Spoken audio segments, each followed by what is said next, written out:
BRS MLC కవితను CBI కస్టడీలోకి తీసుకుంది. లిక్కర్ కేసులో కవితను సీబీఐ ప్రశ్నిస్తోంది. 3 రోజుల పాటు కవితను విచారించనున్నారు అధికారులు. అటు రేపు BRS working president KTR Delhi వెళ్లనున్నారు. రేపు సాయంత్రం 6 నుంచి 7 గంటల మధ్య కవితను కలవనున్నారు కేటీఆర్.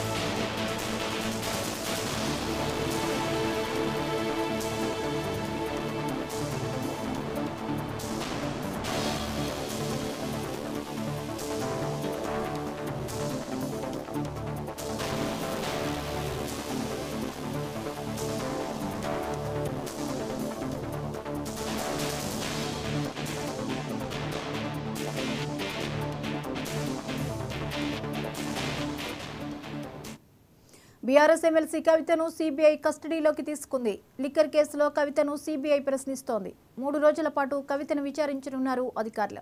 అటు రేపు BRS working president KTR Delhi వెళ్లనున్నారు. రేపు సాయంత్రం 6 నుంచి 7 గంటల మధ్య కవితను కలవనున్నారు కేటీఆర్. ఈ అంశంపై మరిన్ని వివరాలని మా రీజనల్ కోఆర్డినేటర్ రాజ్ కుమార్ అందిస్తారు. రాజ్ కుమార్, సీబీఐ కవితను కస్టడీలోకి తీసుకుంది, వివరాలేంటి?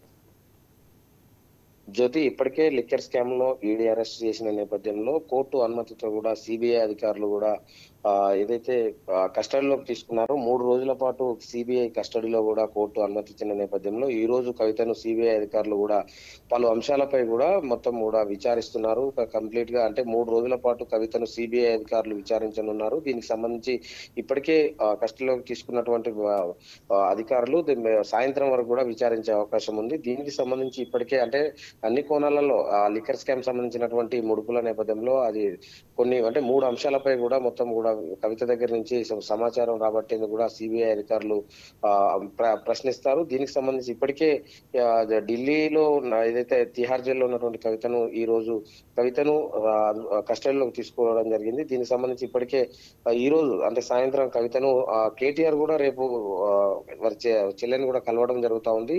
దీనికి సంబంధించి అంటే ఈ యొక్క విచారించే సమయంలో కేటీఆర్ కూడా అక్కడికి వెళ్ళడం ఒక చర్చనీయాంశంగా మారింది. అంటే ఎలా విచారణ చేస్తున్న నేపథ్యంలో కవిత దగ్గరని కూడా కలవనున్న కేటీఆర్ మాత్రం కవితని కలవనున్నారు. Right, thank you Raj Kumar.